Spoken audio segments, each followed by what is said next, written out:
Hello, everyone. Today I wanted to talk to you guys about the current climate here on YouTube and just ramble on a bit with some thoughts that are floating around in my head. I've seen a lot of videos from a lot of larger YouTubers who took the plunge and decided to commit themselves to trying to make a living on YouTube. And they had their ad revenue slashed. Some of them are just at a fraction of what they used to be making, and they were in it for the money. And what are they going to do now? Some of them are calling upon their fans, and I think that this is probably a race at this point because there's only so many fans that have so many dollars that they have just discretionary fungible dollars. So those that cry out first are probably going to get the biggest rewards, and those who wait to do this, uh, you know, asking people to donate directly or donate to their Patreon or buy T-shirts or whatnot. Those people who wait to do this are probably not going to be as rewarded as people just run out of their charitable money. So it's an interesting time that we're going through here on YouTube, and I know that this being the probably fifth video I've made in this area, some of you are probably getting tired of it, but I don't make money off of YouTube that much. I don't live off my money from YouTube, and so I talk about what I want to talk about when I want to talk about it. It's great. But for the benefit of those of you who are sick and tired of people talking about this directly, I figured I can actually add something to this subject by talking about some parables that help me to come to my position on some of the things that I'm seeing. This that I've been waving at you guys, by the way, this is cool. Watch this.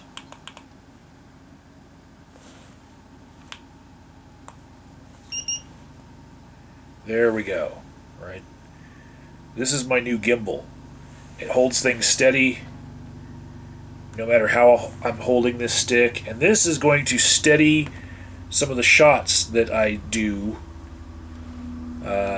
when I'm out there filming activism, going through marches like I've been doing. But this gimbal was not paid for by you, the viewer. No, it was not. Misty gave me this as a present yesterday, and I feel like it's a nice response to those of you who have been saying that my camera is too shaky, or there's too much wind noise and whatnot. We're working on it. We're working on it. Okay, but yeah. The most I've bought with your Patreon money or your YouTube AdSense money has been basically a couple of terabyte hard drives, little things here and there. Maybe this microphone. This was only like a $10 microphone, right? Couple lapel mics, some memory cards here and there. I really haven't made that much money. I haven't made that much money from you guys versus the amount of money that I've given to charity because I've been introduced to it through YouTube. Like, say, I really like the Madness, Mayhem, and charity event that DevShell throws. Or there's the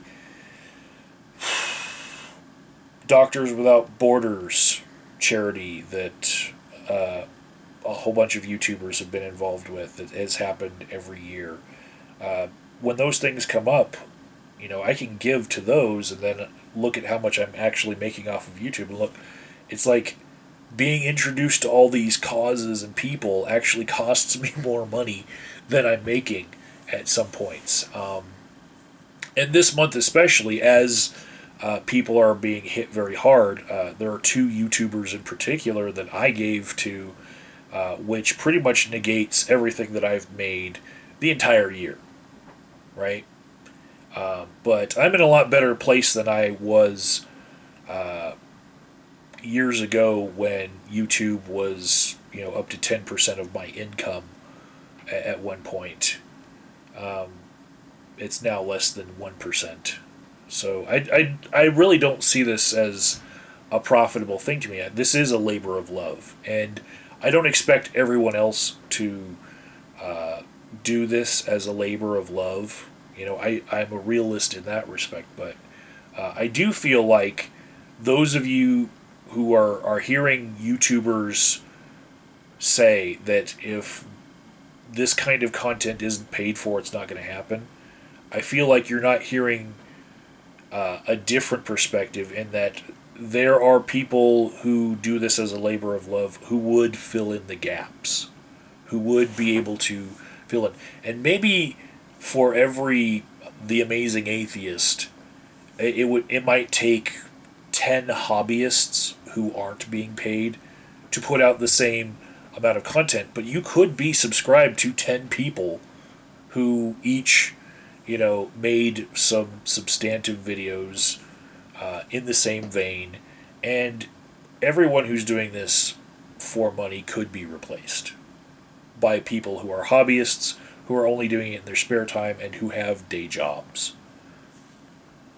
And so, let me get into some of the parables, these thoughts that are going through my head that I compare to this current situation that you guys probably are far from thinking about, because I realize that sometimes my mind's just fucked and I stay up way too late, and this is one of those days. First, polar bears. When you look at how global climate change might erase every place on the planet where polar bears should be living, because all of the ice will be gone, and we're headed towards a planet where there will be no glacial ice anywhere. Polar bears, they could be saved by human beings. We could take them to zoos, right? And we could breed them in a way where we try to keep their species alive, and we could make refrigeration units that kick out blocks of ice in their habitat in the zoo, and we could make this concerted effort to keep polar bears from going extinct by creating artificial habitats, right? If we're going to look at this from the point of view of survival of the fittest, what we would be doing in that situation would be outside of the normal bounds of evolution. It would be artificially propping up a species. And it could be that the species that is polar bears right now, it's split off from another species of bear that will survive and thrive in the new climates. And so, maybe mutations happen all the time to fill in little niches that might be promising, and then that niche kind of collapses, right? And so, do we owe every species on the planet an existence?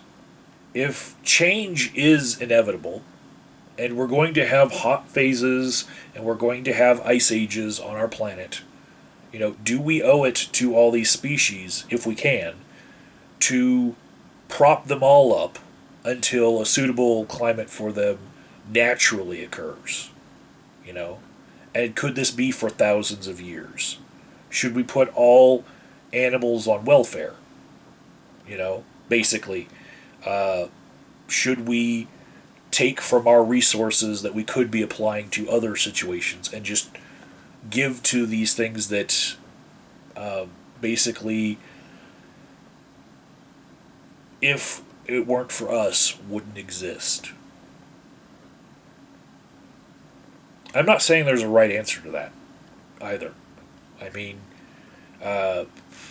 definitely in the case of some cultigens, I think that there might be great benefits from keeping those plants and animals alive outside of any viable habitat for them existing on Earth, just in a domesticated form where they are being kept around just for the value of their genetics. But, you know, I really do think that we have to weigh whether or not tampering with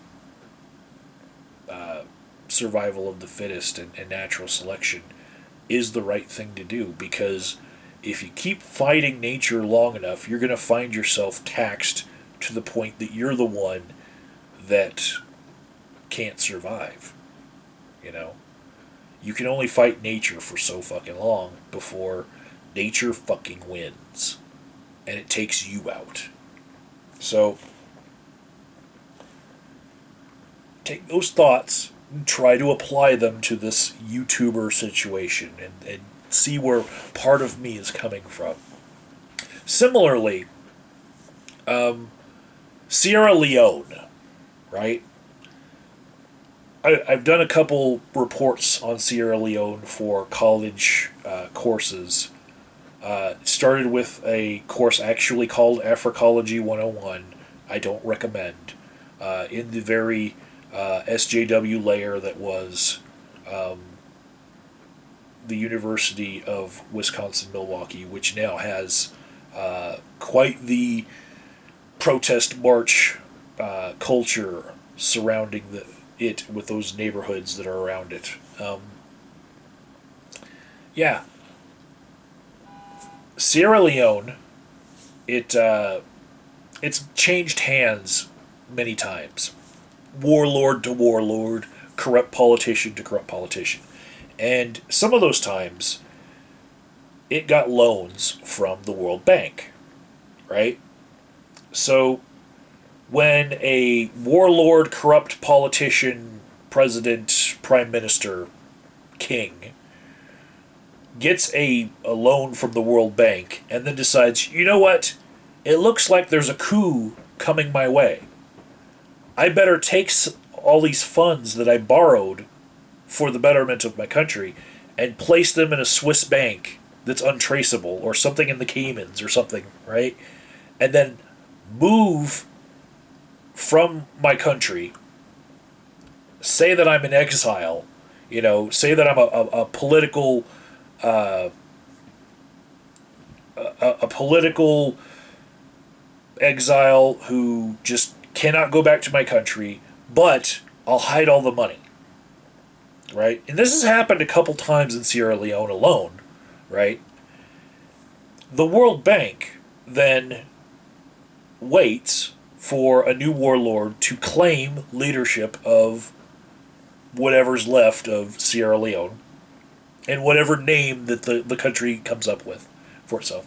And then says, no, you guys are now the new fucking Sierra Leone because you live between these GPS coordinates that we've plotted out on the planet. And so, because you guys live within that and you've decided to be a country, you now represent the people that are on the hook for this loan that we gave to that country.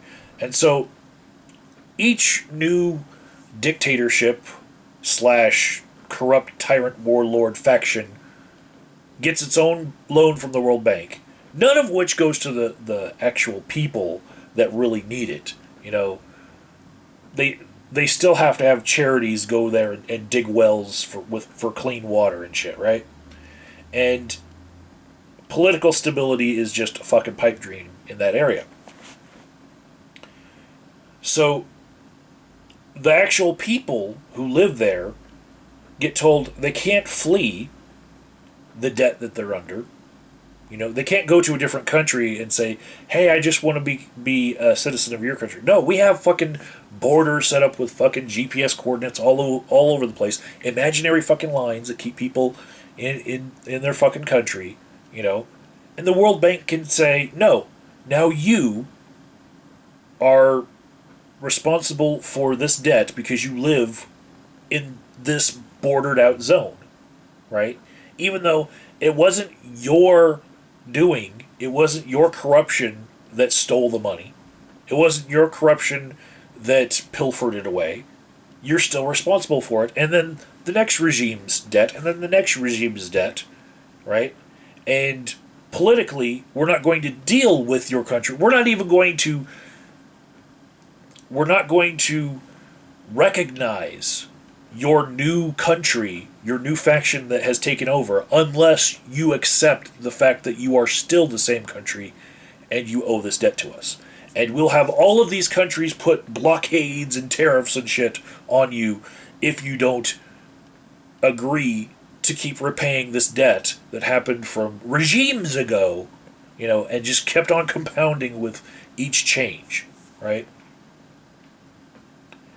So, is it right that somebody who just happened to be born in a certain geographic location should be beholden to a debt that maybe even started 4 or 5 generations before they were even born, and they're not allowed to move out of that geographic location? They are just enslaved by a debt to what should have been known as a warlord, corrupt fucking politician dictator, you know. But somehow the debt was underwritten. They're like, oh yeah, this is legit, you know. Should they be beholden to pay back that debt that they never even profited from? They no part of that money actually went to helping them, you know.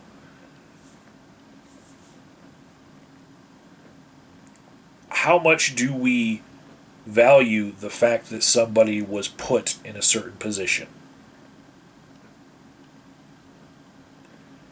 And should we say, you know, at one point, just look at the costs that have been sunk into something and just cut bait, as it were, and say, you know what, it's not worth it.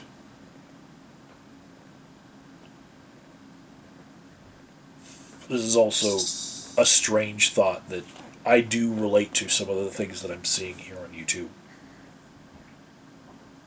Another one, this is a kind of a personal story that I'll share. A couple of years ago, I was on the board of directors of a nonprofit. All right? And being on that board, there was talk that we might actually be able to get the members of this nonprofit who have been giving, you know, maybe $5 a month to membership of this group in exchange for a paper newsletter that was mailed out. Basically, that was their main benefit. Plus, we organized meetings and meetups, and we could get audience participation in giant theaters and in libraries and whatnot. We could make events happen monthly, but that's about it, right? People were paying, most of them, $5 a month in dues just to be part of this organization.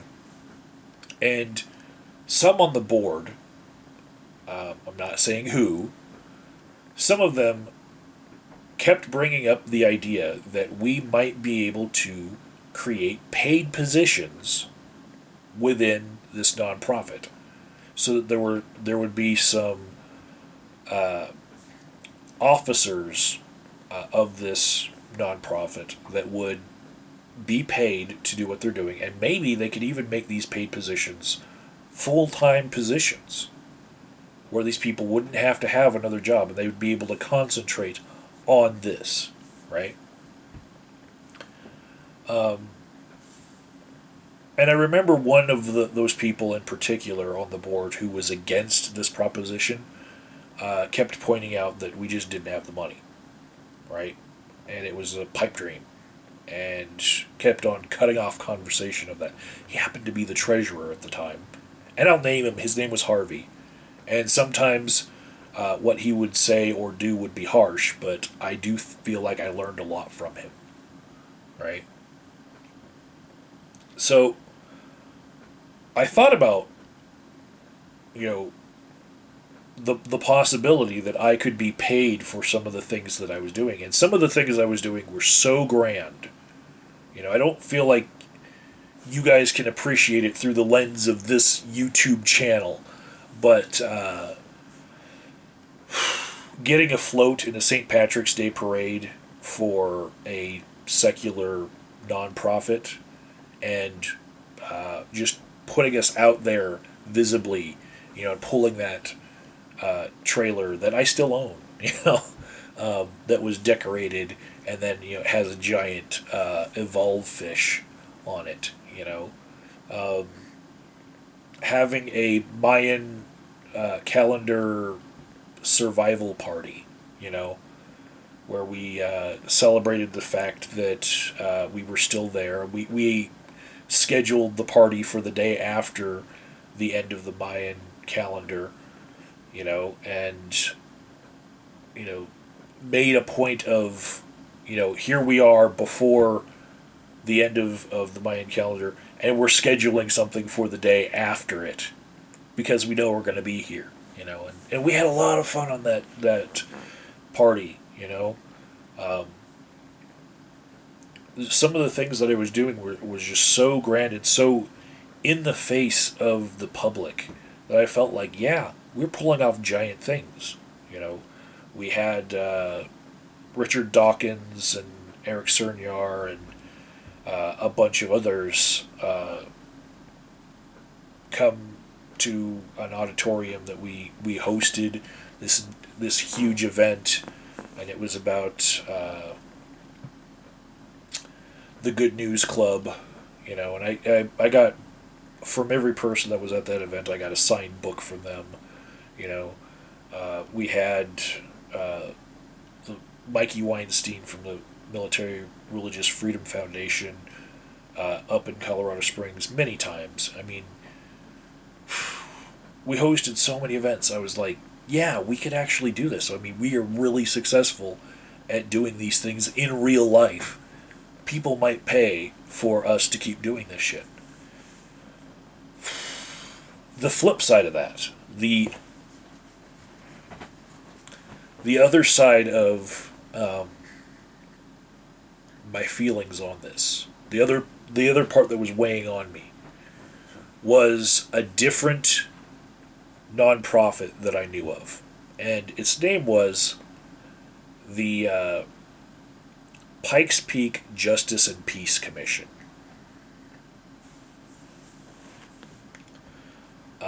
It is a nonprofit that has even more entrenched donors to it. People that are giving $50, $100 a month to it.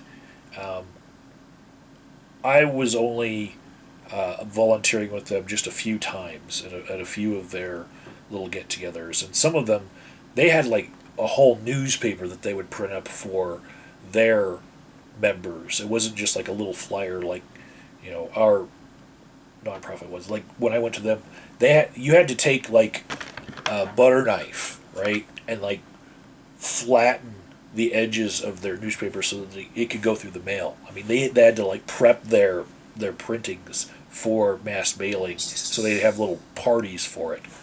And some of the members were giving so much money every month, and their members were pretty much hippies. All hippies. It was just a hippie club. And they had a few paid positions. And I learned about the arguments that they had when they created those paid positions.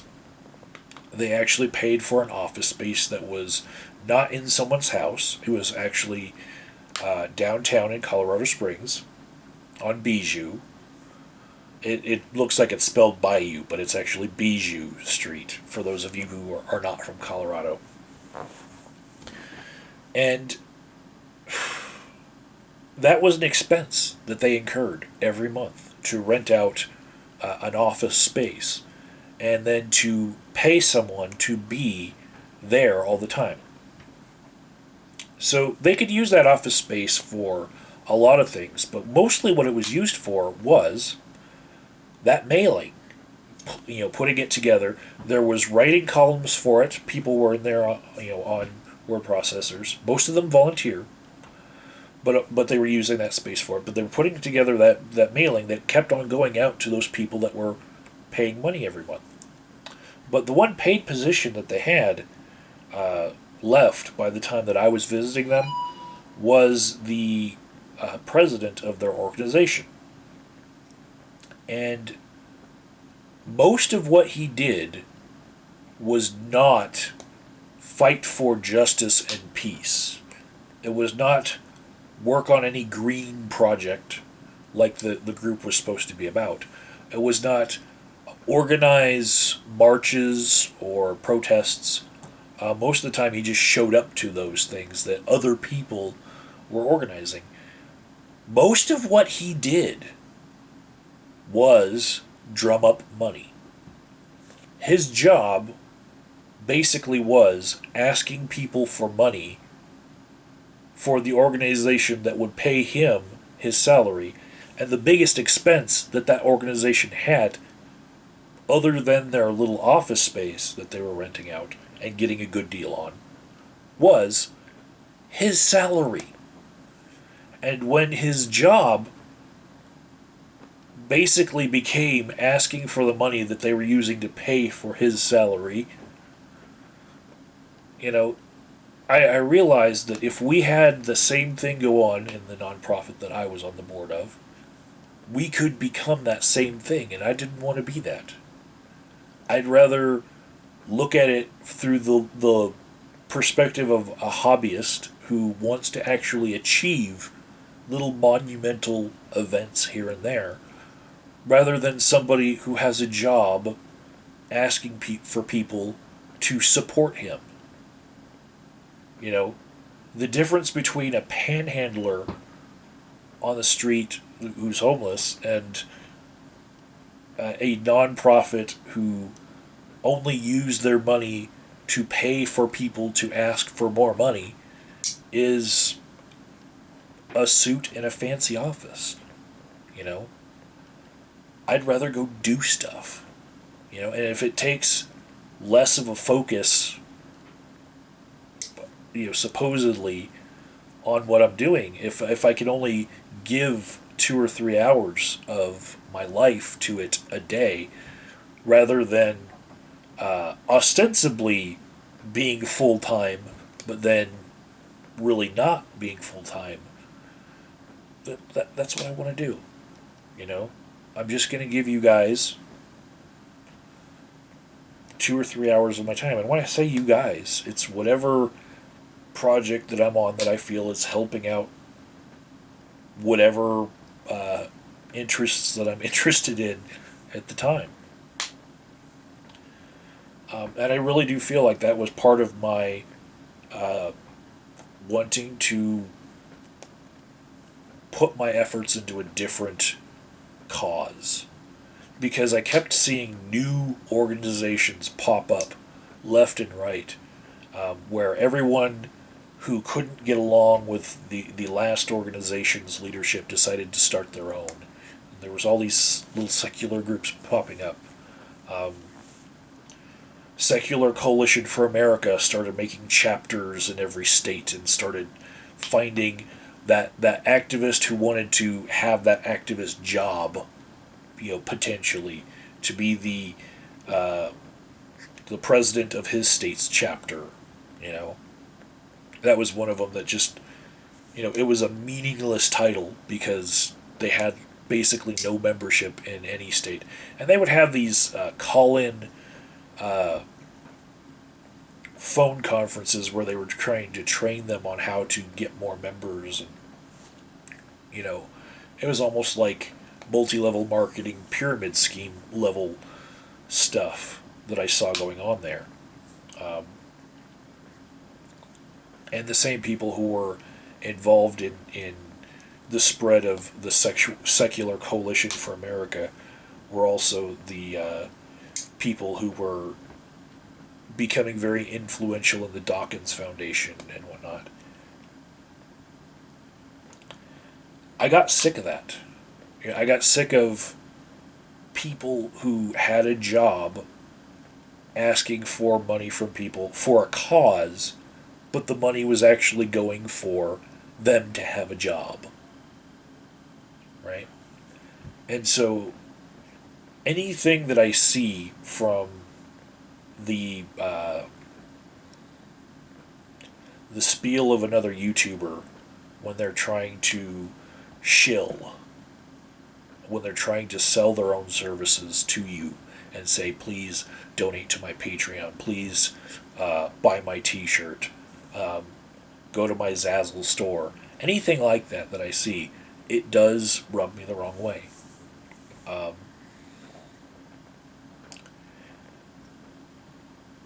Even I brought this out. When I hear people say like, comment, subscribe, or rate, comment, subscribe, go hit the notification bell shit, I cringe. You know, I just and I actually bought this subscribe pillow before I saw it on a whole bunch of other channels that I've been watching lately. But I bought this kind of like tongue-in-cheek so I could put it in the background so that I would never have to say that shit. You know, I thought, oh man, that's a great invention, right? But then the lettering was like really small when it was back behind me, back there. So I decided to paint a bigger one, you know, and just leave those things back there. Not because I want to shill for this channel to one day, like, make a job out of asking you for money.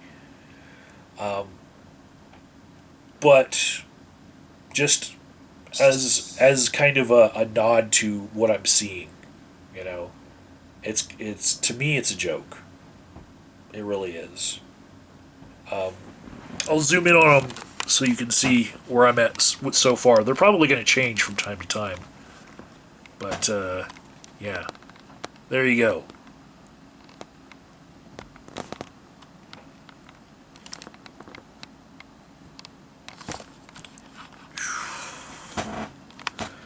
So, yeah. I can't do it. You know. I'm probably always just going to make this content for free and do it for the love of it. And when I see something interesting that I want to go film, I'm going to go film it, regardless of whether I think it's going to go well here on YouTube. I've put up videos recently that one of them it's over 12,000 views now, and then I've put up videos that, you know, successively were getting less than 100 views. And I knew that the next one that was just like that one would get less than 100 views. I still put it up because I just love to do it, you know.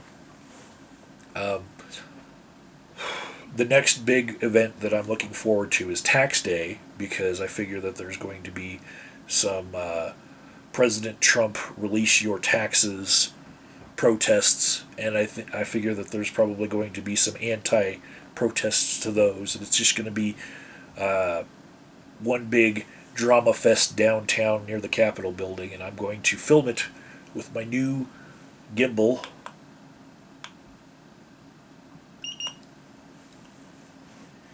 And you guys will get less shaky stuff, and I'm going to continue to improve on this channel, not because you guys are paying me to do it, but just because I find this a fascinating medium, and I would have been doing this whether or not I got 1 penny from you guys or not. This is just a cool thing to do. It's a cool hobby, you know. I keep trying to psych it out like I can be faster than it. And it keeps working.